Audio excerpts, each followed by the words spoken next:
भी हर मन देवन को, हर पल तेरे साथ रहूं मैं। भादरवा महीना होगा उसमें होगी बारिश, भादरवा महीना होगा उसमें होगी बारिश। तू बादल तेरी बूंद बनूं मैं, हथारी बूंद बनूं मैं। हर पल तेरे साथ रहूं मैं। ओ गुरु सा थारो छिलो बनूं मैं, कि थारो छिलो बनूं मैं। हर पल तेरे साथ रहूं मैं।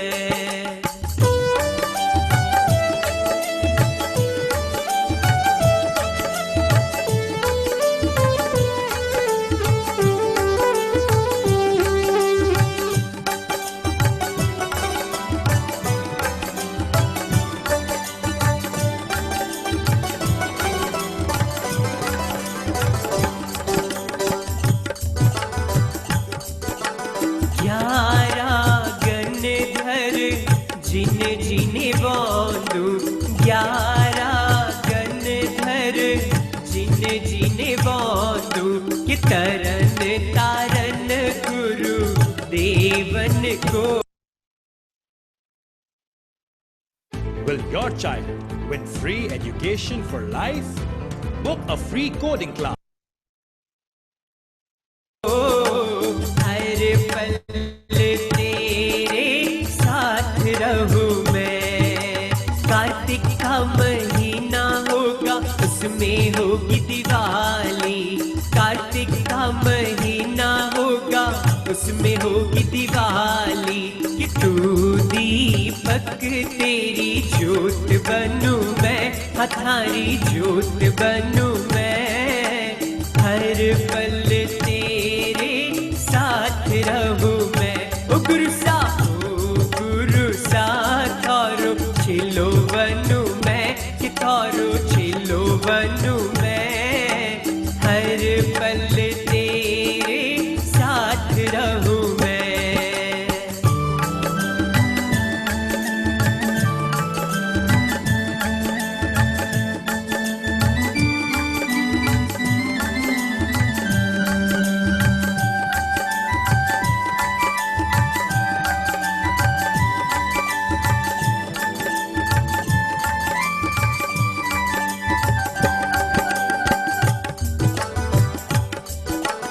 सोलवा श्री शांतिनाथ जिने जिने बोंदू, 16वां श्री शांतिनाथ जिने जिने बोंदू। कि 23वां पारसनाथ देवन को, हर पल तेरे साथ रहूं मैं। फागुन का महीना होगा उसमें होगी होली, फागुन का महीना होगा उसमें होगी होली। कि तू पिचकारी तेरा रंग बनूं मैं, हाँ तेरा रंग बनूं मैं। हर पल तेरे साथ रहूं मैं। ओ गुरु सा थारो छिलो बनूं मैं, कि थारो छिलो बनूं मैं। हर पल तेरे साथ रहूं मैं। ओ गुरु सा थारो छिलो बनूं मैं, कि थारो छिलो बनूं मैं। हर पल तेरे साथ रहूं मैं।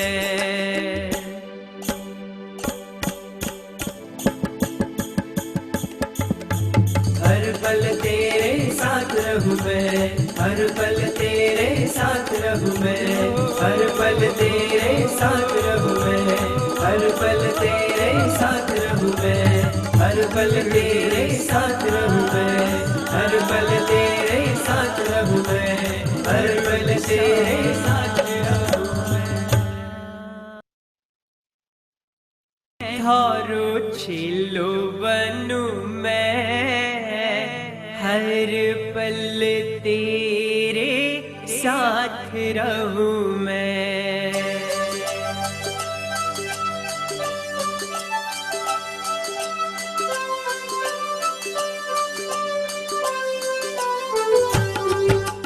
ओ गुरु साथ थारो छिलो बनूं मैं, कि थारो छिलो बनूं मैं।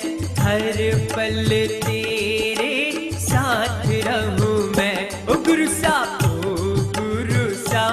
थारो छिलो बनूं मैं, कि थारो छिलो बनूं मैं। हर पल तेरे साथ रहूं मैं।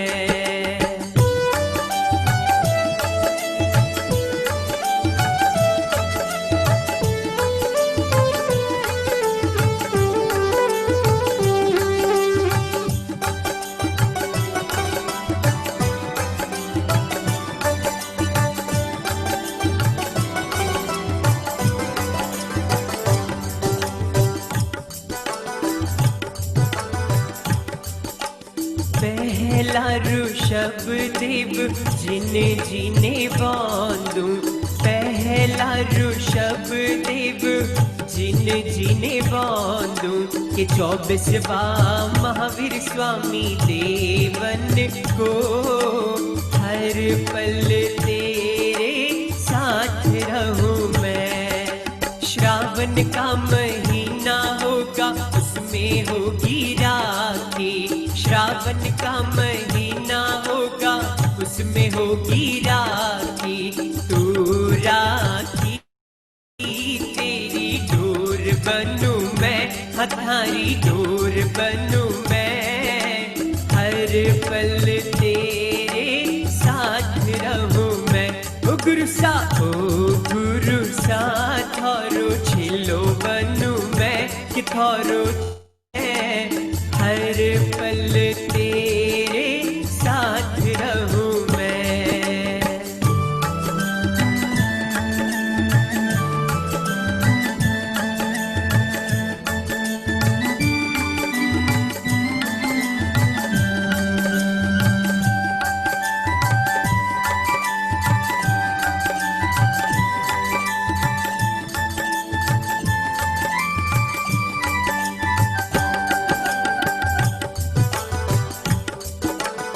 अनंत 24 ने निध उठवाऊं। अनंत 24 ने निध उठवाऊं। कि 20 हर मन देवन को। हर पल तेरे साथ रहूं मैं। भादरवा महीना होगा, उसमें होगी बारिश। भादरवा महीना होगा, उसमें होगी बारिश। तू बादल तेरी बूंद बनूं मैं, हथारी बूंद बनूं मैं। हर पल तेरे साथ रहूं मैं। ओ गुरु साथ थारो छिलो बनूं मैं, कि थारो छिलो बनूं मैं। हर पल तेरे साथ रहूं मैं।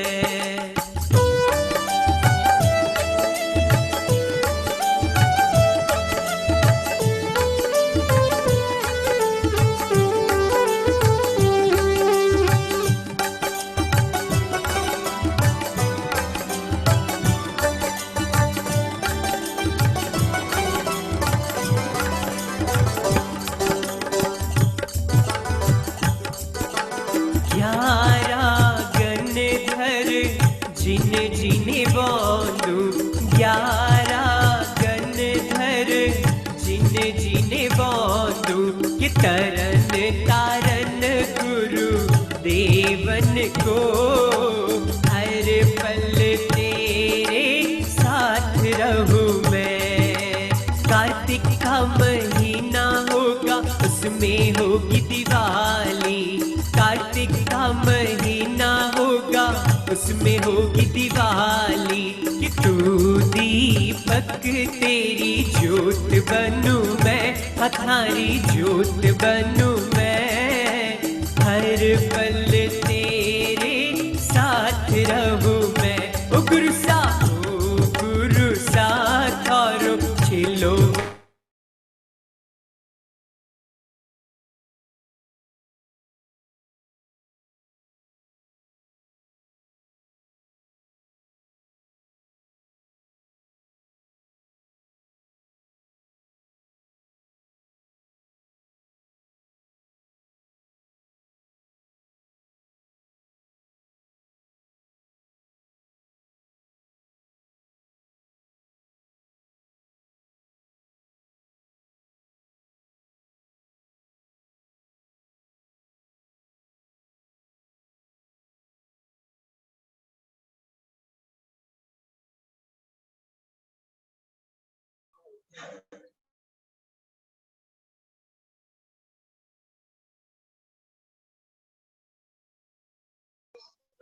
जो अपने भारतवर्ष में 52 में खत्म हो उसकी नाम से जाना गया। हम दिल्ली का जो सरकार संघ में हम सब साक्षी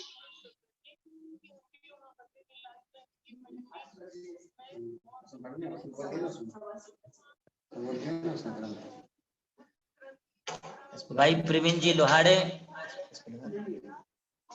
यदि हमारे बीच में उपस्थित हों तो भी आ जाएं, या फिर पारस जी लोहाड़े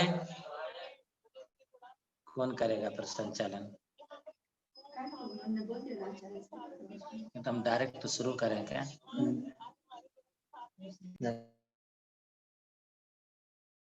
यार थोड़ा सा एक आध बोल बोलने के लिए बुरे नहीं दो, उससे कोई डिस्टर्ब करना पड़ेगा। बंद है बेटा। अच्छा ये चल रहे हैं। आइए प्रवीण जी लोहाड़े यदि हो तो अपनी बात रख के मैं अपना प्रवचन प्रारंभ करूं।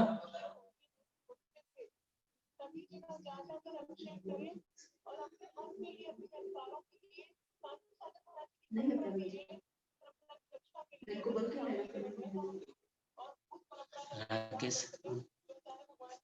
ये आईडी इस पे चालू कर दो लगे तो ये वाली इस पर क्लियर रहती, इतनी अच्छी नहीं जितनी इसमें आती। चलो ठीक है। हमारा प्रवचन ये जाने वाला है दुनिया में।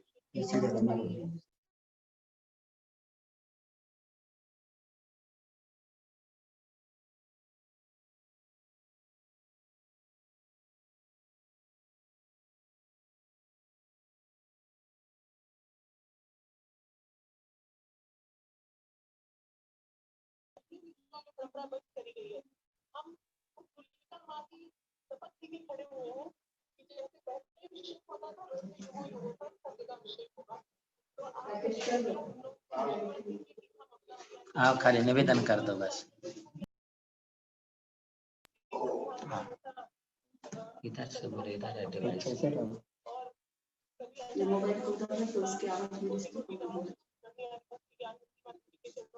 जब बोले परम पूज्य प्रज्ञा समन आचार्य गुरुवर देवनंदी जी महाराज की। चलते हैं आज प्रवचन के सत्र में। आज टाइम ज्यादा हो गया है, फिर भी पूज्य गुरुदेव के पावन श्री चरणों में चलते हैं। आज पूज्य गुरुदेव के श्री चरणों में त्रिवार नमोस्तु करते हुए कि आज के प्रवचन सभा को प्रारंभ करके हम सभी को अनुग्रहित करने की कृपा करें। जब बोले परम पूज्य प्रज्ञा समन आचार्य गुरुवर देवनंदी जी महाराज की। सभी लोग उपस्थित हो जाएं।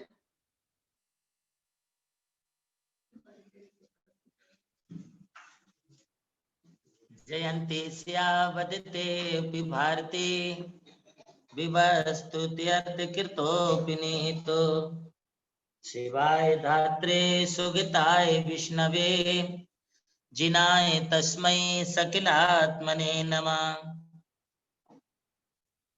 चौबीसम तिथ्यरे उषाय वीर पक्ष में बंदे सभ्ये सगन गण हरे सिद्धे सिरसा नमम सामी। चंदे निम्मलयरा ऐचे हिमई पया संता सायर में गंभीरा सिद्धा सिद्धिमम दिशंतो। सर्वप्रथम इस युग के अंतिम शासन नायक भगवान महावीर स्वामी और उनकी आराधी आचार्य आर्ष परंपरा के कट्टर समर्थक परम पूज्य गणाधिपति गणधर आचार्य गुरुवर कुंतु सागर जी महाराज के श्री चरणों में मैं अपना नमोस्तु निवेदित करता हूं। आप सब लोगों के जीवन को मंगलमय बनाने के लिए आज की यह प्रवचन श्रृंखला आप तक पहुंचाता हूं। आज सुबह 7:30 बजे से लेकर के सुबह 10 बजे तक एवं दोपहर में 2 बजे से लेकर के कंटिन्यू अनवरत अभी तक हमारी यह धर्म सभा निरंतर चालू है। हमारे दैनंदिन के श्रोताओं ने विचार किया गुरुदेव की सागमुक्त वाणी को हमें आज भी सुनना है। मैं कभी भी इस जिनवाणी का रसास्वादन कराने के लिए आपके बीच में उपस्थित हूं। आगम चक्कू साहू, आगम हमारी आंख है। जैसे हमारे 4 प्राणों से मनोबल, वचन बल, काय बल एवं इंद्रिय, आयु, श्वासोश्वास, इन प्राणों से हमारा जीवन चलता है। इसी प्रकार से हमारे साधुओं का जीवन हमारे आगम के वचनों के आधार से चलता है। जो साधु जीवन में आगम रूपी प्राणों को धारण किए हुए हैं, आगम के अनुसार बोलता है, आगम के अनुसार करता है, वह साधु धरती पर जीवंत साधु है, जीवंत भगवान है। इसलिए साधुओं को, आचार्यों को चलते हुए तीर्थ कहा है अथवा उन्हें धरती का देवता स्वीकार किया है। ये धरती के देवता जो होते हैं, ये कभी भी धरती के विरुद्ध, प्रकृति के विरुद्ध, संस्कृति के विरुद्ध कोई कार्य नहीं करते हैं। इसलिए साधुओं को आगम चक्षु ऐसा कहा जाता है कि साधु की आंख आगम होती है। आज आगम के परिप्रेक्ष्य में कितनी सारी बातें हमारे लोगों ने यहाँ पर सुनी। मैं समझता हूं कि कम से कम 25 से 30 हजार लोगों ने आज इस सभा में उपस्थित होकर के हमारे आचार्यों की, पूर्वाचार्यों की वाणी को सुना है। आज हमारे लिए ऐसा क्यों करना पड़ा, हमारे साधुओं के एकत्रित क्यों होना पड़ा। आज लगभग 1500 पिंचीधारियों में से 800 से 850 साधु एक मंच पर उपस्थित हुए। ये हमारे साधुओं ने, आचार्यों ने अपनी एक ताकत और एकता दिखा दी। यदि इसी प्रोग्राम के लिए हम थोड़ा 3 दिन पहले से अनाउंस करते थे तो निश्चित रूप से आज हमारे बीच में 1000 से 1100 साधु एक ही मंच पर उपस्थित होते थे। कुछ साधुओं के अपने कार्यक्रमों की व्यस्तता के कारण वे हमारे बीच में उपस्थित नहीं हो सके। मैं अगले टाइम यह प्रयास करूंगा कि सभी साधु एक मंच पर आसीन होकर के हमारे देशवासियों के लिए अपना संबोधन प्रदान करें। ये हमारा प्रयास रहेगा। मैं सब साधुओं से विनय पूर्वक उनको निवेदन करूंगा कि आपको आगम सुरक्षा के लिए, हम लोगों के लिए मार्गदर्शन करना अनिवार्य है। देखिए, यह जैन संस्कृति भगवान आदिनाथ के काल से भी प्रारंभ, अनादि काल से प्रारंभ है, किंतु इस युग में भगवान आदिनाथ हमारे आद्य तीर्थंकर, प्रथम धर्म तीर्थ के प्रवर्तक हुए एवं अंतिम तीर्थंकर भगवान महावीर स्वामी, ये अंतिम हमारे प्रवर्तक हुए। इन अंतिम भगवान महावीर स्वामी ने जो देशना दी वो हमारे गणधरों को प्राप्त हुई। गणधरों से वह देशना हमारे परंपरा से श्रुत केवलियों को, श्रुत केवलियों से अंगधारियों को, अंगधारियों के पश्चात पूर्वधारियों को, और पूर्वधारियों से हमारे लिए आचार्यों को प्राप्त हुई। आचार्यों के बाद से यह अक्षुण्ण परा अभी तक चली आ रही है। शास्त्र कहते हैं कि सर्वज्ञ भगवान जितना जानते हैं उसका अनंतमा भाग प्रतिपादित करते हैं, और जितना वो प्रतिपादित करते हैं उसका अनंतमा भाग गणधर परमिष्टि झेल पाते हैं, और गणधर परमिष्टि जितना झेलते हैं उसका अनंतमा भाग वो कथन कर पाते हैं, और जितना गणधर परमिष्टि बताते हैं उसका अनंतमा भाग हमारे शास्त्रों में लिपिबद्ध हो पाता है। फिर भी आज जितना शास्त्रों में लिखा गया है वो भी अनंत शास्त्रम विपुलाश्च विद्या, वो भी हमारे लिए अनंत है, विपुल है, उसका कोई अंत नहीं है। इसलिए कहते श्रुत जलधि पार गेप्या, ये श्रुत रूपी जो परमागम है ये समुद्र के समान, सिंधु के समान अगाध है, इसका हम कोई पारावार नहीं पा सकते हैं। इसे जो अध्ययन करेगा, जो पढ़ेगा, जो सुनेगा, जो समझेगा, उसे मालूम पड़ेगा कि यह श्रुत ज्ञान क्या होता है।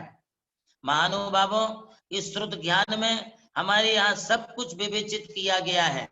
जैसा कि कल मैंने आपको बतलाया था कि श्रुत ज्ञान में समस्त द्वादशांग की देशना का प्रतिपादन किया गया है। उस देशना को हमारे लिए समझने की जरूरत है। मुझे यह समझ में नहीं आता है कि जो तिलोपन्नति हम पढ़ते हैं, जो त्रिलोक सार, जो हम तत्वार्थ राजवार्तिक अथवा सर्वार्थ सिद्धि अथवा रत्न कर्ण श्रावकाचार आदि जिन सिद्धांत ग्रंथों को हम लोग पढ़ते हैं, उन्हीं सिद्धांत ग्रंथों को तो वो लोग भी पढ़ते हैं, किंतु सिद्धांत की इन पंक्तियों पर उनका श्रद्धान क्यों नहीं जाता है? क्यों भी सिद्धांत के इन गूढ़ रहस्यों को ओझल कर देते हैं, नजरअंदाज कर देते हैं? मुझे तो लगता है कहीं ना कोई सम्यक्त में उनकी कोई कमी है, और वो सम्यक्त में कमी होने के कारण यह स्थिति उन लोगों की बनती है। आज हमारी समाज में बड़ी विचित्र स्थितियां निर्माण हो रही हैं। कोई पंथवाद को लेके लड़ता है तो कोई संतवाद को लेकर के झगड़ा करता है। आज साधुओं ने इतनी विकट स्थिति निर्माण कर दी है कि साधुओं ने समाज को भी बांट दिया है, मंदिर और तीर्थों को भी बांट दिया है। किंतु महानुभावों, हमारा धर्म किसी को बांटने के लिए नहीं सिखाता है, जोड़ने के लिए सिखाता है। स्वाउत्थान प्रति सद्भाव सनाता पैत कैतवा, आचार्य कहते हैं एक दूसरे के प्रति हमें वात्सल्य रख करके जो है जैन धर्म की प्रेरणाएं लोगों को देना चाहिए। यदि हमारे धर्म के प्रभाव से सुरजे सुन पशु उपदेश सुन, सुरजे क्यों ना पुमान, नाहरते भय वीर गज पारस भगवान। यदि हमारे उपदेश को सुन करके अनेक प्राणी भी इन उपदेशों से तर गए हैं, तो फिर हमारे जैसे लोग इससे क्यों नहीं तर पाते हैं? किंतु आजकल जो साधु लोग हमारे समाज में जो विघटन का बीज बो रहे हैं, कोई अभिषेक पूजा को लेकर के बो रहे हैं, कोई हमारी आगम परंपरा को लेकर के विपरीत बात कर रहे हैं, तो कोई हमारे देवी देवताओं को लेकर के अपमानजनक बात कर रहे हैं। हम कभी इस प्रकार के आगम विरुद्धवाद, आगम का अपमान हम कभी भी सहन नहीं करेंगे, चाहे फिर वो कोई भी रहे, क्योंकि हमारा आगम इस बात का प्रमाण है। आगम में ये सारी बातें स्पष्ट रूप से उल्लेखित की हैं।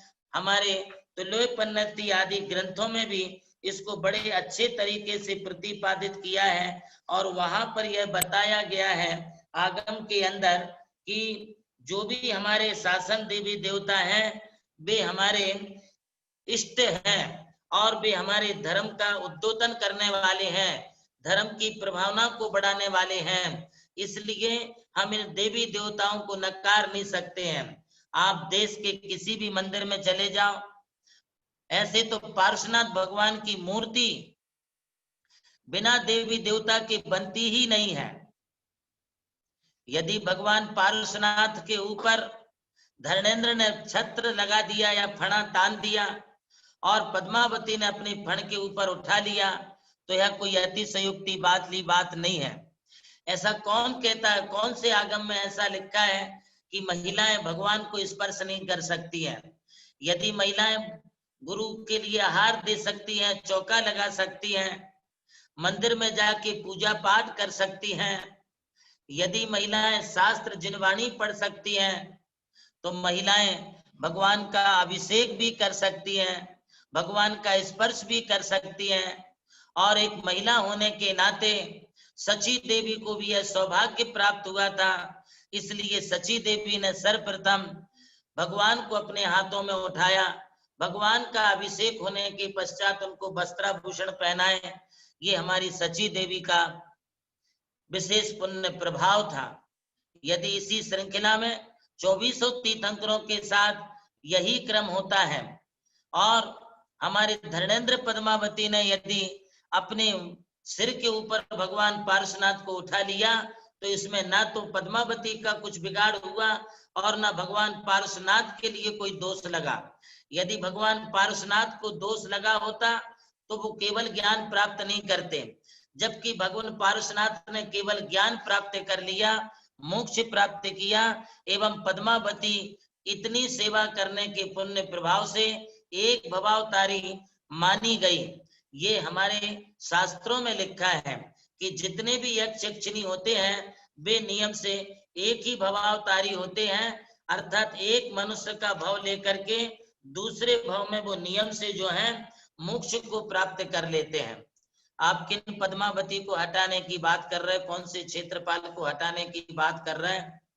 यदि कोई साधु इस प्रकार का दुस्साहस करता है तो ये हमारी समाज, हमारा मुनि आचार्य वर्ग इस बात को कभी भी सहन नहीं करेगा।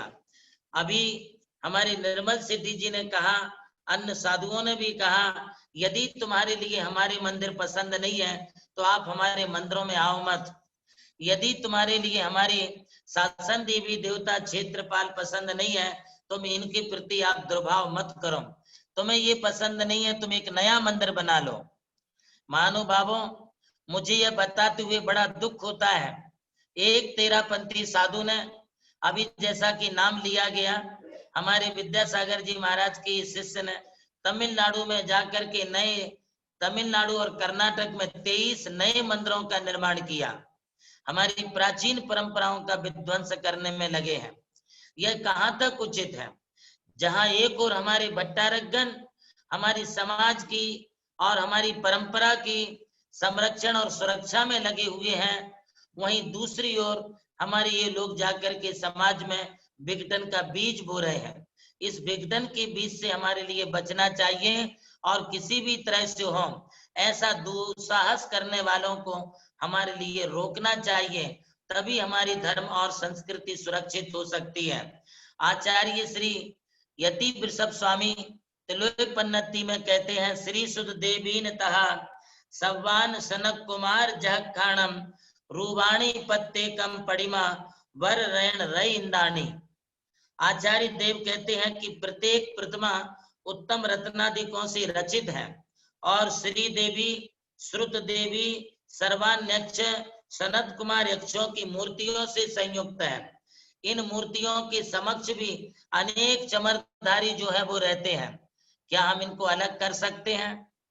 यदि इन तेरापंथियों का बस चलता तो अकृत्रिम चैत्यालयों में जाके किंतु मैं आपको बता दूं, अकृत्रिम चैत्यालयों को ऐसे लोगों को घुसने की वहां परमिशन ही नहीं है। इन अकृत्रिम चैत्यालयों में कोई मिथ्या दृष्टि घुस ही नहीं सकता है। यदि उन मंदिरों में नहीं घुस सकता है तो इन मिथ्या दृष्टि लोगों को, हमें जिन मंदिरों में पद्मावती देवी और क्षेत्रपाल होते हैं, जिन मंदिरों में हमारे शासन देवी देवता होते हैं, जिन मंदिरों में हमारा पंचामृत अभिषेक होता है, हम लोग भी थोड़ा सा कटिबद्ध हो जाएं और ऐसे आताताइयों को जो हमारी देवियों का विरोध करते हैं उन्हें हम मंदिरों में ही ना घुसने दें। इसका निर्णय यदि भारतवर्ष में कहीं लिया गया है तो हमारे और मराठवाड़ा के, महाराष्ट्र के औरंगाबाद में राजा बाजार मंदिर में ये निर्णय लिया गया है कि जो भी साधु इस मंदिर में आएगा उस साधु के लिए इस मंदिर में पंचामृत अभिषेक को देखते हुए अपनी क्रियाएं संपन्न करनी होगी। यदि हमारी ये क्रियाएं मान्य हैं, हमारे यहाँ पर पंचामृत अभिषेक, शासन देवी देवताओं की मान्यता एवं हरे फल फूल चढ़ाए जाएंगे और नैवेद्य की थाली चढ़ाई जाएगी, स्त्रियां भी यहाँ पर अभिषेक करेंगी, ऐसी यहाँ की मान्यता है। यदि इस मान्यता को किसी को मान्य है तो वो ही इस मंदिर में प्रवेश करें। हमारा आप सबसे ये कहना है कि जहाँ ये मंदिर और तीर्थ और मूर्तियां सभी के दर्शनों के लिए खुली रहती हैं, आज हमें ये नियम क्यों बनाना पड़ा? आज कतिपय मंदिरों में कट्टरता के साथ मना कर दिया गया है कि इस मंदिर में कोई देवी देवता की मूर्ति नहीं बैठा जाएगी और ना ही दूसरी आमनाओं के साधुओं को यहाँ पर आने दिया जाएगा। जबकि आज सुबह से लेकर शाम तक के प्रवचन में आपने अनेक साधुओं के प्रवचन सुने और साधुओं ने बताया कि हम लोगों ने आज तक जिंदगी में कभी किसी भी दूसरे मंदिरों में जाकर के ये नहीं कहा कि हमारे लिए पंचामृत अभिषेक दिखा दो या इस मंदिर में जो है कोई शासन देवी देवता की मूर्ति रख दो। हम लोगों ने ये कहीं पर भी नहीं कहा। महानुभावों, जब हम दूसरे के साथ में किसी प्रकार की छेड़छाड़ नहीं करते, दूसरे की आस्थाओं को हम ठेस नहीं पहुंचाते, तो हमारी आस्थाओं को कोई किसी प्रकार से ठेस ना पहुंचाए, बस इतना ही आग्रह हमारी आज की इस हमारी जो ये सेमिनार चली अथवा हमारा जो साधुओं का एकत्रीकरण यहाँ पर हुआ, सारी समाज आज देश भर से जो एकत्रित हुई, उसके पीछे कहने का सार ही सिर्फ इतना है कि जिनको जिस किसी भी प्रकार से अपनी श्रद्धा अनुसार धर्म का पालन करना है वे उस अनुसार पालन करें, किंतु हमारी मूल आगम की परंपरा को किसी प्रकार से वो छत और विक्षत ना करें, तभी हमारा धर्म जो है वो टिक करके रह सकता है। यक्षादयो जिनार्चक मस्तका अतिष्ठया प्रात प्रतिष्ठया स्थानेषाम प्रतिष्ठा विधि रुच्यते। आचार्य देव ने अपनी प्रतिष्ठा तिलक में ये बात लिखी है कि यक्ष आदि शासन देवी देवता भगवान के दाएं बाएं में विराजमान होते हैं और वो जिन शासन के रक्षक होते हैं, इसलिए उनकी मूर्ति आदि की जब प्रतिष्ठा होती है तो इनके साथ में ही प्रतिष्ठा होती है। यदि आप शासन देवी देवताओं के निकालने की बात करते हो तो कल तो आप फिर बोलोगे कि ये चिन्ह निकाल दो। भगवान के नीचे जो चिन्ह बने रहते तीर्थंकर प्रतिमा के नीचे, कल बोलोगे यहाँ पे बैल है, हाथी है, घोड़ा है, बंदर है, सुअर है, हिरण है, बकरा है, मछली है, ये सारे चिन्हों की क्या आवश्यकता है? अरे ये चिन्ह हमारे तीर्थंकर की पहचान के प्रतीक है। फिर भी मैं आपको एक बात और बता देता हूं, प्रतिष्ठाचार्यों से आप पूछ लीजिए, आप अपने गुरुवरों से पूछ लीजिए, जिस समय मूर्ति की प्रतिष्ठापना होती है उस समय उनमें प्रतिमाओं के चिन्ह की भी प्रतिष्ठा की जाती है और चिन्हों को भी वहां पर यह कह करके अर्घ और पुष्पांजलि की जाती है कि ये चिन्ह तब तक इसमें विराजमान रहे जब तक हमारे तीर्थंकर की यह प्रतिमा विराजमान है। महानुभावों, आचार्य पूज्यपाद कहते हैं, गोर्ग जोसा कपीको का स्वस्तिका शशि मगर शुक्रो श्री वृक्षा कल्प वृक्षा इत्यादि बोलते हुए उन्होंने कहा है कि जियात चिरम जिनवरम, ऐसा बोल करके ये बताया है कि ये हमेशा हमेशा के लिए प्रतिमा जयवंत रहे। क्यों? क्योंकि इसमें वो चिन्ह की स्थापना ही उसी लिए की जाती है। जैसे चिन्हों की स्थापना है वैसे अष्ट प्रातिहारियों की स्थापना है, वैसे अष्ट मंगल द्रव्यों की स्थापना है, वैसे उनमें 34 अतिशयों की स्थापना है, उसी प्रकार से उनमें चमरधारियों की स्थापना है, उसी प्रकार से उनमें जो है शासन देवी देवताओं की भी स्थापना है और इन सब की भी मंगल आरती मंगल अर्घावतरण इनका किया जाता है। इस बात को कोई भी आगम को जानने वाला कोई भी नकार नहीं सकता है। जब आगम में इतना स्पष्ट सारा विवेचन है तो क्यों आगम के विपरीत कथन करने के लिए साधु लोग पड़े रहते हैं। आज जो कुछ भी हमारे मंच से आचार्यों ने बोला है, साधुओं ने आरिकाओं ने बोला है, वो अपने मन की वेदना को रखा है। जिन आरिकाओं ने, जिन आचार्यों ने अपने जीवन के 50-50, 60-60 साल आगम में खपा दिए हैं और आगम के विपरीत एक अक्षर भी नहीं बोला है, आज उन्हें अपने दीक्षा काल के 60-60 साल पूरे होने पर, 50 साल पूरे होने पर आगम के विपरीत यदि कोई बात सुननी पड़ रही होगी तो कितनी वेदना उनके मन में हुई होगी, कितना कष्ट उनके लिए हो रहा होगा। आप इस कष्ट को समझिए।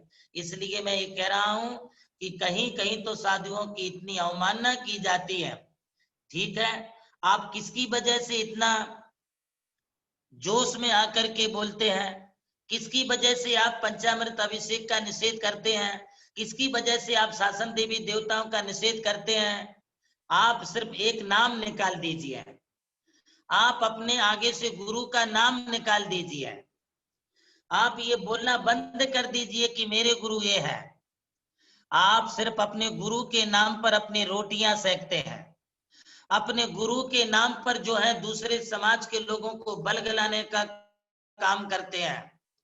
जिस दिन आप अपने गुरु के नाम का चोला छोड़ देंगे, जिस दिन आप अपने गुरु के नाम की पिंची छोड़ देंगे, जिस दिन आप अपने गुरु के नाम का संयम और दीक्षा छोड़ देंगे, उस दिन तुम आगम विरुद्ध बोलने की चेष्टा करो।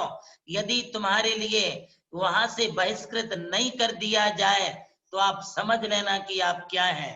आप सिर्फ सुरक्षित और बचे इसलिए हैं कि आप बार बार अपने गुरु की जयकार बोलते हैं, जबकि तुम्हारे गुरु ने तुम्हारे लिए ऐसा कभी नहीं सिखाया है। क्योंकि तुम्हारे गुरु का ऑडियो है, तुम्हारे गुरु का वीडियो है। वो कहते हैं कि नैवेद्य में वो हर सामान चढ़ाना चाहिए जो तुम खुद भोजन में लेते हो, वो तुम्हारी नैवेद्य है। तुम्हारे गुरु तुम्हारे लिए कहते हैं कि अभिषेक में वो सामग्री पूरी हुआ करती है जो कि भगवान के लिए आज दक्षिण में चढ़ाई जाती है। अभी अभी का महामस्तकाभिषेक हुआ, उस महामस्तकाभिषेक के शुभ अवसर पर आचार्य विद्यासागर जी ने कहा कि मैं तो बहुत दूर हूं, वहां जा नहीं सकता हूं, किंतु आप लोग बड़े ठाट बाट के साथ भगवान का महामस्तकाभिषेक करिए। और मैं देश की समस्त समाज से कहता हूं कि वे शरण बेलगोला जाकर के भगवान बाहुबली का महामस्तकाभिषेक देखें। इसका मतलब है कि भगवान बाहुबली का महामस्तकाभिषेक उनको भी मान्य है। उन्होंने भगवान बाहुबली के चरणों में ही, देशभूषण जी के चरणों में 1967 के महामस्तकाभिषेक में वहां पर ब्रह्मचर्य व्रत धारण किया। तत्पश्चात वहां से वो आने के बाद उत्तर भारत पहुंचने के बाद, क्योंकि दक्षिण में रहते थे तो उनके माता पिता उन्हें दीक्षा नहीं लेने दे रहे थे, इसलिए वो उत्तर भारत में गए। किंतु उनका भाग्य था कि उत्तर भारत में उन्हें चारित्र चक्रवर्ती आचार्य शांति सागर महाराज की परंपरा के साधु राज मिले, उनसे उन्होंने वहां पर दीक्षा प्राप्त की। और जैसा कि हमारे गणाधिपति गणधर आचार्य गुरुदेव कुंतु सागर जी ने बताया कि उनके गुरु भी बिल्कुल कट्टर आर्ष परंपरा के समर्थक थे। मालूम नहीं आज उनके प्रशिष्य स्वयं आचार्य श्री इस बात को मानते हैं, तभी तो वो बुंदेलखंड में इतने वर्षों से हैं। वहां पर हर तीर्थ क्षेत्रों पर जाते हैं, किंतु किसी भी तीर्थ क्षेत्र पर, जबकि मुक्तागिरी तीर्थ क्षेत्र पर उनके 2-2, 3-3 चातुर्मास हुए। इन चातुर्मासों में होने वाले पंचामृत अभिषेक का कभी उन्होंने निषेध नहीं किया। उन क्षेत्रों पर जो देवी देवता, शासन देवी देवता थे, उनको निकालने की कभी बात नहीं की। चाहे वो बुंदेलखंड के किसी भी तीर्थ क्षेत्र पर वर्तमान में भी रहते हो, वो कहते हैं जो तीर्थ क्षेत्र जैसा है उसको वैसा रहने दो। अभी खजुराहो में भी रह करके आए। आप तो शासन देवी देवताओं की बात करते हैं, उस खजुराहो के मंदिरों की जो कलाकृति है, उनके जो बने हुए सारे चित्र और शिल्प है, वो आप देखेंगे तो आश्चर्य में आ जाएंगे। अंदर सारी वीतरागता है, बाहर पूरी सरागता है। इतना होने के बावजूद भी उन्होंने कभी ये नहीं कहा कि मंदिर के बाहर कैलेंडर लगा करके और सारी चित्रकारी मिटा दो, ऐसा कभी भी उनके गुरु ने नहीं कहा। आज उनके शिष्यगण क्यों इस प्रकार की बातें हवा में फेंकते हैं, हवा में उड़ाते हैं, और इस प्रकार से जो है समाज में विषमताएं का पूरा ये जाल फैला रहे हैं। मेरा आप सबसे कहना है कि हमें इस प्रकार की हरकतें नहीं करना चाहिए। यदि आप साधु होकर के ऐसा कार्य करते हैं, जबकि इन जैसे जो उनके संघ के वरिष्ठ साधु हैं, उनको भी 30-30, 32-32, 35-35 साल दीक्षा लेकर के हो गए। क्या 35 साल में उन्होंने आगम का अध्ययन नहीं कर पाया है? जिस आगम को मैंने, मुझ बुंदेलखंडी बालक ने सिर्फ 2 वर्षों में पूरा अध्ययन कर लिया, और 2 वर्षों में पूरा हमने 6 डाला से लेकर के धबला तक और नमोकार से लेके समय सार तक सारे ग्रंथों को पढ़ डाला, कंठस्थ कर डाला और उनकी सारी बातों को स्वीकार कर लिया। और आज तुम आचार्य विद्यासागर जी के शिष्य होकर के ये समय गमा कहाँ रहे, समय जा कहाँ रहा। आप शास्त्रों का आलोडन करें। यदि फिर भी तुम्हें शास्त्र पढ़ने के बाद शास्त्रों पर तुम्हारा श्रद्धा नहीं बैठता है तो मैं समझता हूं कोई निकाचित कर्म होगा जिसकी वजह से ये श्रद्धान अपना नहीं बैठता है। आप अपने श्रद्धान को बैठाएं, श्रद्धान बैठाएं। करना नहीं करना ये लोगों की मर्जी पर है। आप क्यों उल्टा प्रतिपादन करते हो कि शास्त्रों में लिखा ही नहीं है, शास्त्रों में बताया ही नहीं है। एक आध बार हम लोग आपके सामने आते, यदि तुम हमारे सामने आते तो हम आपके सामने आते। क्या आप हमारे सामने बैठ करके आगम लेकर के बैठेंगे? क्या हमारे सामने आगम के साथ आप चर्चा करेंगे? कभी आपकी वो तैयारी ही नहीं है। आप तो आंख मिचौनी करते हैं। नेताओं के साथ बैठ जाएंगे, गृहस्थों के साथ बैठ जाएंगे, मांसाहारियों के साथ बैठ जाएंगे, मांसाहारी लोगों के साथ चले जाएंगे, किंतु एक दिगंबर जैन आचार्य के साथ, दिगंबर साधुओं के साथ आप बैठना पसंद ही नहीं करते हैं। आगम की बात आती है तो तुम शिथिलाचार से बातें करने लगते हो। ऐसा कौन सा 20 पंथी होना कौन सा गुनाह है? 20 पंथी होना कौन सा शिथिलाचार है? क्योंकि हम आगम की बात करते हैं। यदि आप शिथिलाचार की बात करते हो तो आप अपना शिथिलाचार उगड़वा करके देख लीजिए। आप, आपके शिष्य, आपके गुरु क्या करते हैं, इन सबको देखिए। यदि आप व्यवहार से चर्चा करेंगे तो हम व्यवहार से उत्तर देंगे। आप यदि शिथिलाचार से बात करना चाहोगे तो वैसी बात कर लीजिए। यदि आप कोई पॉलिटिक्स खेलना चाहते हैं तो उससे बात कर लीजिए। और यदि आप आगम से चर्चा करना चाहते तो आगम से चर्चा कर लीजिए।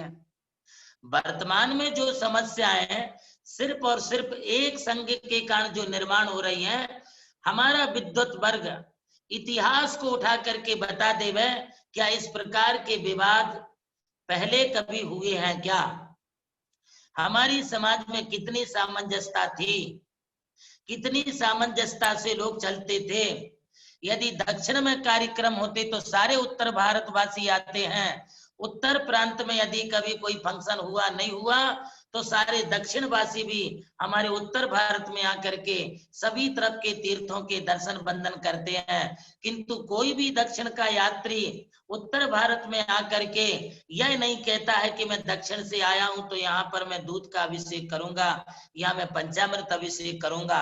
हमारा तो सिर्फ निवेदन इतना है कि जिन क्षेत्रों पर जो प्रक्रिया चलती है उन क्षेत्रों पर वह प्रक्रिया चलने दीजिए। अरे बड़वानी तीर्थ क्षेत्र पर आपने केसर के अभिषेक को और दूध के अभिषेक का तो निषेध किया, किंतु खून बहाने का आपने आदेश दिया। आप खून बहाने का निषेध नहीं कर सके।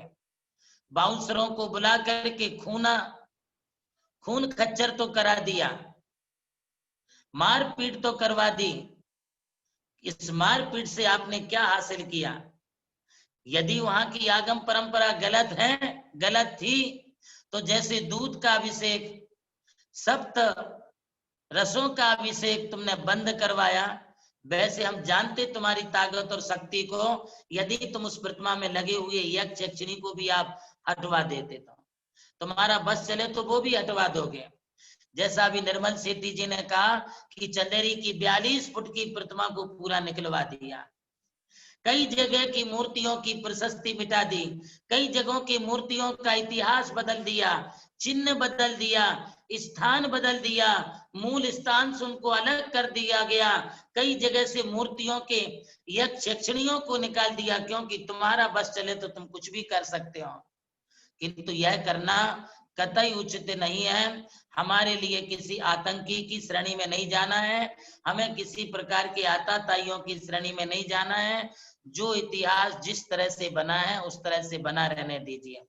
देवी देवताओं के प्रति तो हम नफरत करते हैं, और आज जो नए मंदिर बना रहे उस पर आप कितनी नक्काशी, कितनी डिजाइन, कितनी कलाकृतियां करवा रहे हैं। उसमें नृत्य गान करती हुई अप्सराएं भी दिखा रहे हैं। यदि देवी देवताओं के देखने से तुम्हारे लिए जो है पाप होता है, तो नर्तकियों की स्टेचू मंदिर की शिल्पकला में क्यों बनवाई जा रही है?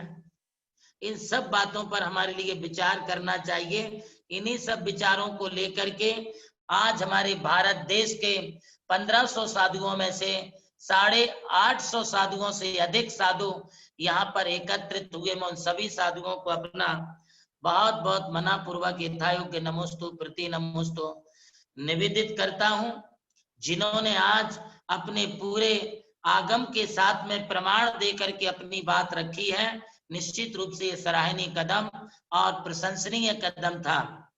ऐसी ही सभाएं हमें समय समय पर लेनी है, समय समय पर हमारे लिए जुड़ना है। मैं पुनः एक बार आज के हुए आयोजन के लिए सभी साधुओं के प्रति अपना आभार व्यक्त करता हुआ, सभी के जो भी आज लगभग 1000 लोग तो एक ही डिवाइस पर उपस्थित थे, दूसरी डिवाइसों पर भी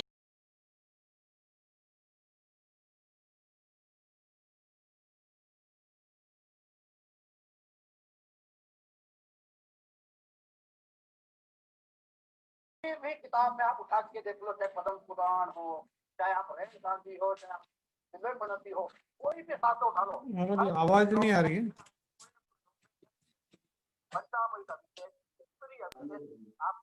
25,000 से अधिक लोगों ने आज का कार्यक्रम देखा और ये कार्यक्रम देख करके सभी लोग जो है भावाभिभूत हुए। ऐसे कार्यक्रम हम बार बार करते रहें, बार बार लोगों के लिए हम संबोधन देते रहें। जो आज शक्ति सब लोगों ने दिखाई है, आगे आने वाले समारोह में जो और साधु बचे हैं, लगभग 200 और साधु इकट्ठे होना चाहिए था। यदि 200 साधु और इकट्ठे हो जाते 250, तो लगभग 1100 साधुओं की उपस्थिति रहती थी। किसी कारण से उनकी व्यस्तताओं के कारण, उनके निजी कार्यक्रमों के कारण वे लोग उपस्थित नहीं हो सके हैं। हालांकि वे साधुगण भी चारित्र चक्रवर्ती आचार्य आदि सागर महाराज की परंपरा को मानते हैं एवं हमारे परंपरा में जो भी साधुगण हैं वे भी अभी कुछ उपस्थित नहीं हो सके। वे भी भगवान महावीर द्वारा प्रतिपादित आगम सम्मत परंपरा को मानते हैं। ऐसी इस आगम सम्मत परंपरा से होने वाले ऐसे दिव्य कार्यक्रमों में हम सब लोग हमेशा मिलते रहें और कार्यक्रमों को आगे बढ़ाते रहें। सबका कल्याण हो, सबकी उन्नति हो, इसी मंगल भावना के साथ मैं अपने आज के इस उद्बोधन को यहीं पर विराम देता हूं। मुझे समयाभाव के कारण जो हमारी नई आईडी चल रही थी, अभी उस पर उपदेश देना हमारा नहीं हो पाया। हालांकि वो विचार हमारे अलग थे और उन विचारों से हम कुछ और भी अलग बात करते थे, किंतु जब डिवाइस बदल गया तो हमने अपने विषय को भी थोड़ा सा सरल और सुगम बना करके आपके बीच में अपनी बात रखी है। मैं पुनः एक बार अपने गुरुओं के प्रति श्रद्धा व्यक्त करते हुए सभी के प्रति आभार व्यक्त करके 2 शब्दों को विराम देता हूँ। महावीर भगवान की जय जिनेन्द्र। चर्चा समाधान की ओर चलने से पहले मैं आज के कार्यक्रम के बारे में थोड़े से समय में जानकारी देना चाहूंगा। आज सवेरे जो सुबह ऐतिहासिक कार्यक्रम हुआ और उसके बाद दोपहर में जो कार्यक्रम था, उस कार्यक्रम की व्यापकता और उस कार्यक्रम का नजारा देखते हुए कुछ लोगों को नीचे की जमीन खिसक गई और उन्होंने हमारा जो कार्यक्रम जिनवानी टीवी पर लाइव होने वाला था, उस कार्यक्रम को उन्होंने रद्द करा दिया और हमें अचानक 11th आवर पे उसके लिए नई व्यवस्था बनानी पड़ी। हमारे सामने बहुत बड़ी समस्या थी कि अचानक हम इतने पूरे देश के सामने कैसे पहुंचेंगे, लेकिन हमारी टीम तुरंत काम पे लग गई और हमने फटाफट एक नया फेसबुक पेज बनाया जो दोपहर को 12 बजे बनाया गया है। और अभी बता दूं, उस पेज पे आज दिन भर में 500 लोगों ने लाइक कर दिया। वो पेज मतलब पेज के फ्रेंड 500 लोग फ्रेंड बन चुके हैं। और ये कार्यक्रम हमने 3 आईडी पर चलाया, तीनों जूम आईडी पर चलाया। जैनम की तीनों आईडी फुल थी। और फिर ज्ञानमती माता जी के यहाँ से हमें फोन आया कि आपको अगर तकलीफ हो रही है, जिनवानी चैनल ने आपको तकलीफ दी है, तो कोई बात नहीं, हम आपके साथ हैं, आप हमारी भी आईडी ले लीजिए। और उनकी भी आईडी हमने चलाई और उसमें भी लगभग 400-450 लोग उसमें लगातार जुड़े हुए थे। इसके साथ हमने ये कार्यक्रम यूट्यूब पे भी लाइव चलाया, जिसकी काउंटिंग अभी लाइव बंद होने के बाद आएगी, कितने लोगों ने देखा पता नहीं, लेकिन लगातार 150 से 200 लोग यूट्यूब पे लाइव देख रहे थे। इसके अलावा फेसबुक की जो काउंटिंग है वो आप सुनोगे तो आपके होश उड़ जाएंगे। 47,000 लोगों ने फेसबुक पर यह कार्यक्रम देखा है। तो मैं समझता हूँ कि एक टीवी चैनल से भी ज्यादा व्यूअरशिप हमें जूम चैनल के माध्यम से मिली है, और यह चमत्कार हुआ है महाराज जी के आशीर्वाद से। और आज हमने यह साबित करके दिखाया कि दुनिया की कोई ताकत हमें रोक नहीं सकती। आज तक हमें बहुत कमजोर समझा जाता था, सब लोग हमें नीचे दबाते थे और हमारी कोई गिनती नहीं करते थे। आज उनके नीचे की जमीन खिसक गई है। अगर आप फेसबुक पे जाकर उसके कमेंट्स पढ़ोगे तो कमेंट से ही आपको दिख जाएगा कि वो बिल्कुल बौखला चुके हैं, उन्हें ही नहीं समझ रहा है कि अब क्या दावपेच किया जाए। आज आप देख रहे हैं कि वीर सागर जी महाराज जी ने जो स्टेटमेंट दिया, ये स्टेटमेंट 100% गलत है और ये सारा देश मान रहा है। ये बात अलग है कि कुछ लोग किसी वजह से खुलकर सामने नहीं आ रहे हैं, लेकिन उनके साथ समर्थन में कोई भी नहीं है। आप इस बात से अंदाजा लगा सकते हैं कि उनका समर्थन कोई नहीं कर रहा है। पूरे देश में एक भी व्यक्ति नहीं है जिसने खुल के उनकी बातों का समर्थन किया हो। तो यह बात सरासर गलत है, ये सारा देश मानता है। ये बात अलग है कि कुछ लोग उनके दबाव में आकर बोल नहीं रहे हैं, लेकिन वो चुप है, इसका मतलब वो हमारा समर्थन कर रहे हैं। और आज जो इतिहास हुआ है, यह शायद ही कभी हुआ होगा कि किसी विवादास्पद मुद्दे पर सारे के सारे साधु इकट्ठा हो गए। हमारे समाज में ये भ्रम था कि हम 2-3 ही साधु 20पंथी को ज्यादातर चलाते हैं, बाकी साधु या तो 13पंथी या तो कुछ मतलब न्यूट्रल भूमिका में है। लेकिन आज जब सारे साधु खुलकर सामने आए तो सभी को समझ गया है कि पूरे देश में एक ही संघ छोड़ा तो बाकी सारे के सारे साधु 20पंथी हमनाई को मानते हैं, आर्ष परंपरा को मानते हैं, पद्मावती को मानते हैं, क्षेत्रपाल को मानते हैं। तो यह आज सबके सामने विदित हो गया कि पूरे जैन समाज के दिगंबर संप्रदाय के जितने भी साधु है उससे 70 से 80% हमारे साथ में है और एक आवाज में सब एक साथ चल रहे हैं। पूरे दिन भर 2 बजे से लेकर शाम को 7-8 बजे तक सभी साधु ऑनलाइन थे और सभी ने अपनी बातें रखी। इसके अलावा एक बात और खुलकर सामने आई कि बहुत बड़े पैमाने पर पूरे देश में पद्मावती माता को माना जाता है। इन लोगों ने भ्रम बना दिया था कि पद्मावती माता सिर्फ कर्नाटक और महाराष्ट्र में ही मानी जाती है, लेकिन आज जगह जगह से जब हमें रिस्पॉन्स आया, राजस्थान है, हरियाणा है, हिमाचल प्रदेश है, मेघालय, शिलोंग, हर स्टेट से हमारा लोग हमसे जुड़े। और सौभाग्य सागर जी महाराज जी ने तो ये बताया कि दिल्ली में 150 मंदिर है, तो 150 में से 90 मंदिरों में लगभग 90 मंदिरों में पद्मावती माता की मूर्ति है। ये हम सोच भी नहीं सकते थे, हमारे दिमाग में बैठा दिया गया है कि पद्मावती माता और क्षेत्रपाल खाली महाराष्ट्र और कर्नाटक में है। तो इस भ्रम को हम निकाल दे। 80% जैन समाज, 80% साधु और 80% मंदिर आर्ष मार्ग परंपरा से चलते हैं। इन नए लोगों ने जो थोड़ी बहुत छेड़खानी करने की कोशिश की है, अगर हम इसे समय पर रोक देंगे तो मुझे नहीं लगता कि हमें आगे चलकर आर्ष मार्ग के लिए कोई खतरा हो सकता है। इसलिए आप सभी से निवेदन है, आप खुलकर सामने आए, बिल्कुल किसी से डरे नहीं। और फेसबुक, व्हाट्सएप, सोशल मीडिया, इस पर लगातार इस विषय पर अपनी बातें रखे, अपने विचार रखे, किसी भी डरे नहीं और सब मिलकर एक साथ इसको युद्ध को लड़े। हमारा वैसे इसे युद्ध मतलब एक वैचारिक युद्ध है, वैसे कोई ये युद्ध नहीं है, ये वैचारिक युद्ध है। और इस वैचारिक युद्ध में जो हमारी सदियों से परंपरा चलती आ रही है, इस पे जो कुठाराघात करने की कोशिश कुछ लोग कर रहे हैं, उसे हमें समय पर ही उसे पाबंदी लगानी चाहिए। तो हम सब इसमें एक साथ जुड़े। और एक चीज आपको बता दूं कि आज ही सुबह हमने पद्मावती माता के नाम से ग्रुप बनाए थे, व्हाट्सएप ग्रुप 1 से लेकर 5 ग्रुप बनाए थे। इस 5 ग्रुपों में लगभग 1000 लोग अभी तक जुड़ चुके हैं और हमें अगले ग्रुप बनाने, लेकिन समय अभाव के कारण हम बना नहीं पाए। और मुझे पूरा यकीन है कि पूरे देश से 25 से 50 हजार लोग इस ग्रुप के माध्यम से जुड़ेंगे। इसके अलावा हमने पद्मावती माता फाउंडेशन की स्थापना कर दी है, जिसके हम फ्री मेंबरशिप शुरू कर रहे हैं। तो जो भी पद्मावती माता भक्त है उसको सिर्फ एक फॉर्म भरना है, वो फॉर्म भरकर उस फाउंडेशन का सदस्य बन सकता है। तो आप सभी से निवेदन है, आपके फॉर्म भी भरे, फेसबुक पर पद्मावती माता फाउंडेशन नाम से पेज है, उसे लाइक भी करे, व्हाट्सएप ग्रुप में भी ज्वाइन हो। भले ही तीनों जगह से आपको एक ही चीज आ रही हो, लेकिन हमें दिखा देना है कि पूरे देश में लाखों लोग आज भी पद्मावती माता के भक्त है, पद्मावती माता को मानते हैं। और इस ये दादागिरी किसी की अब चलेगी नहीं। बहुत सह लिया, अब की बार बहुत हो गई मार, अब की बार हमारी सरकार। तो आइए हम चलते हैं मुझे लगता है समय बहुत हो चुका है, तो आज और महाराज जी दोपहर को 2 बजे से 8 बजे तक लगातार बोल रहे थे, सुबह भी 7 बजे से 10 बजे तक बोल रहे थे। तो आज हम महाराज जी को विश्रांति देते हैं और चर्चा समाधान को आज अगर महाराज जी की अनुमति है तो आज उसे रोकते हैं। और महाराज जी आप बस पारस भाई कार्यक्रम को यहीं महाराज जी- समाप्त करें, सिर्फ आरती जी, ले लें। मांगलिक भी हाँ। मैं संक्षिप्त मांगलिक देता हूँ, सभी लोग मांगलिक सुन लें। हाँ।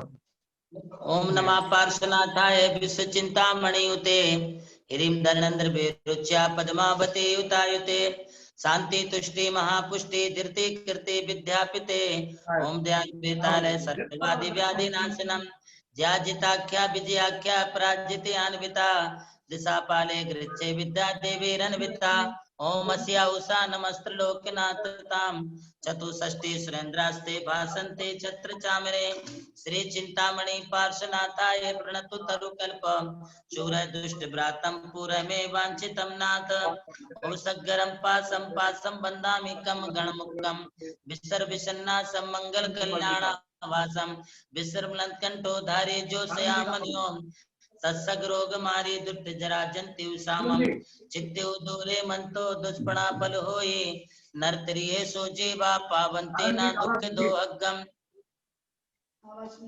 तो सम्मते लत्ते चिंतामणि कपवाई बब्बिए। नहीं, हमारी आवाज से खुली है। पावंते विज्ञान जीवाय रामरम ठाणम ये संतो महायस्य भक्ति भरण भरण ही न तादेव दिज्य बोहिम भवे भवे पास जिन चंद ओम घंटा कर्णो महावीर सर्व व्याधि विनाशका विस्फोटक भयं प्राप्ते रक्षे रक्षे महाबला यत्र तुम तिष्ठते देवा लिखतो अक्षर पंक्तिभि रोगा तत्प्रणश्यन्ते वात पित्त कपोद्भवा तत्तराज भयं नास्ते यान्ते कर्णे जपाच्छयम् साकिनी भूत बेताला राक्षस प्रवन्तिना ना काले मरणं तस्य न च सर्पेण दश्यते अग्नि चोर भयं नास्ति ह्रीं घंटा कर्ण नमोस्तुते टाटा टा स्वाहा ओम आंचने भद्राय क्षेत्रपालाय कृष्ण रूपाय चतुर्भुजाय जिन शासन भक्ताय हिले हिले मिले मिले किले किले चक्षुमय हूं पट स्वाहा ओम ह्रीं श्रीं क्लीं ब्लूं पद्मावते वसट ओम ह्रीं श्रीं क्लीं पद्मावते पद्मनेत्रे पद्मासने लक्ष्मीदायिनी वाञ्छा पूर्णे रिद्धि सिद्धि जयं कुरु कुरु स्वाहा ओम नमो वधुरर्कषाणं महोरगाणं भग्गाणं अन्ये च केवि दुष्टा संभवन्ति तेषु संबन्धामि धनु धनु महाधनु टा टा टा हुं फट् स्वाहा ओम ह्रीं श्रीं हरं कलिकुंड दंड स्वामिन् चंडुग्र पार्श्वनाथ तीर्थंकर धरणेन्द्र पद्मावती सहिताय अतुल बलवीर पराक्रमाय स्प्राम स्प्रूम स्प्राम आत्म विद्याम रक्षि रक्षि पर विद्या ओम पट स्वाहा ओम नमो रते भगवते श्रीमते प्रचीनाथे दोष कलमसाय दिव्य तेजो मूर्ते नमः श्री शांतिनाथाय महामृत्युंजय चंद्र प्रभु जिनेन्द्राय शांति कराय सर्व विघ्न प्रणाशनाय सर्व रुद्र विनाशनाय सर्व पाप प्रणाशनाय सर्व चामडामर विनाशनाय ओम राम ह्रीं रूम रासिया उषा नमः। अपना अपना नाम ले लें। मम छत्रपति संगत समस्त श्रावक श्राविका नाम गुरु भक्त परिवार से समस्त आईडी पर उपस्थित समस्त गुरु भक्त परिवार सर्वत्र शांतिम कुरु कुरु हुम पट आशीर्वाद सबके लिए। आइए चलते हैं महाराज जी की आरती की ओर। उससे पूर्व आपको चैट बॉक्स में फेसबुक का लिंक डाला गया है। यह फेसबुक आईडी है पद्मावती माता फाउंडेशन नाम से। फेसबुक पर आप उसे सभी लोगों से निवेदन है आप जरूर जरूर जरूर जरूर इसे लाइक करें और इस पेज पर जाकर सदस्य बने। यह अगर आपको लिंक से नहीं खुल रहा है तो पद्मावती माता फाउंडेशन हिंदी में लिखे फेसबुक में आपको यह मिल जाएगा। आइए हम आचार्य की आरती शुरू करते हैं। श्रद्धा पूर्वक करते हैं परम पूज्य आचार्य देवनंदी महाराज साहब की आरती। अगर कोई करेंगे सभी एक साथ मिल करके। चाहते हैं विजय जी जैन शायद इन्होंने हैंडल किया है। विजय जी अगर आप बोलना चाहते हैं, पंडित जी आप बोलना चाहते हैं, सचिन रत्नाकर जी हाथ ऊपर करिए अगर कोई बोलना चाहते हैं। बोलिए पंडित जी, जय जिनेन्द्र।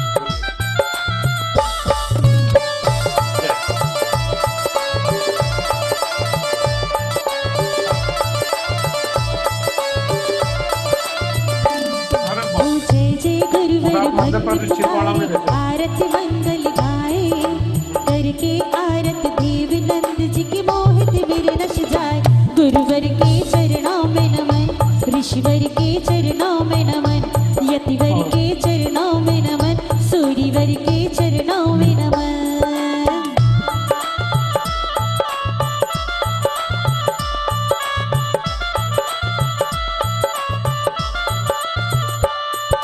शाहगढ़ में जन्म लिया है धन्य है शीला माता, प्रेमचंद्र जी पिता तुम्हारे हर्षित मन मुस्काता। नगर में सब जन मंगल गाए, नगर में सब जन मंगल गावे, भूले नहीं समावे। करके आरत देव नंद जी की मोहित वीर नस जावे। गुरुवर के चरणों में नमन, ऋषिवर के चरणों में नमन, यतिवर के चरणों में नमन, सूर्यवर के चरणों में नमन।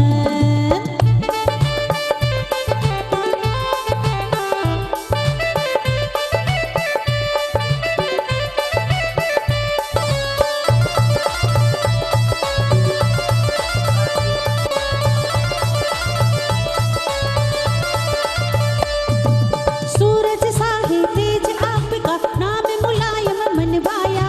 बीता बचपन आई जवानी, घर से मन अकुलाया। ये सब कुछ तो नाशवान है, ये सब कुछ तो नाशवान है। भाव विराज जगाए करके आरत देव नंद जी की मोहित वीर नश जाए। गुरुवर के चरणों में नमन, यशवर के चरणों में नमन, यतिवर के चरणों में नमन, सूर्यवर के चरणों में नमन। नाले में बीते कॉपी निकला अपना जाता लाइक कुंथो सागर गुरुवर ने तुम दीक्षा दे उद्धारा। देख के तन की कोमलता को देव नंद के पुकारा। भारत रथ पर चढ़ गए गुरुवर, चारित रथ पर चढ़ गए गुरुवर, मुक्ति बाट निहारे। करके आरत देव नंद जी की मोहित वीर नस जाए। गुरुवर के चरणों में नमन, ऋषिवर के चरणों में नमन, यतिवर के चरणों में नमन, सूर्यवर के चरणों में नमन।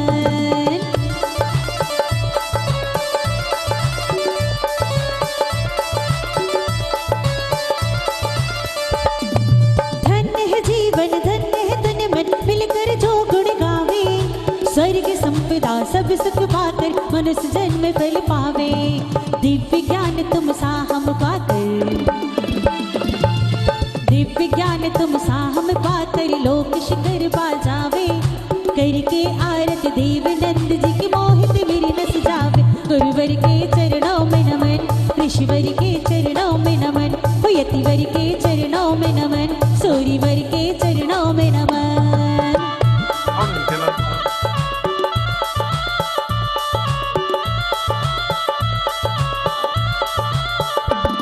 ओ जय जय गुरुवर भक्ति पुकारी, आरती मंगल गावे। जय जय गुरुवर भक्ति पुकारी, आरती मंगल गावे। करके आरत देव नंद की मोहित वीर नश जावे। गुरुवर के चरणों में नमन, ऋषिवर के चरणों में नमन, यतिवर के चरणों में नमन, सूर्यवर के चरणों में नमन, गुरुवर के चरणों में नमन, ऋषिवर के चरणों में नमन, मुनिवर के चरणों में नमन, सूर्यवर के चरणों में नमन।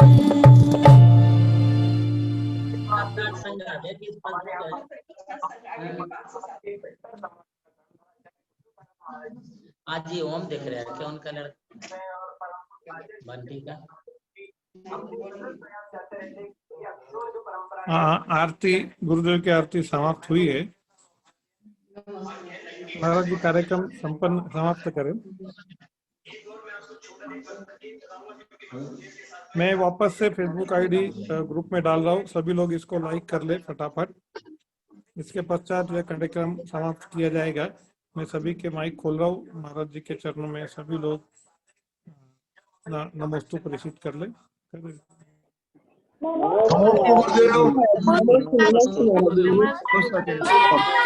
नमस्ते गुरुदेव।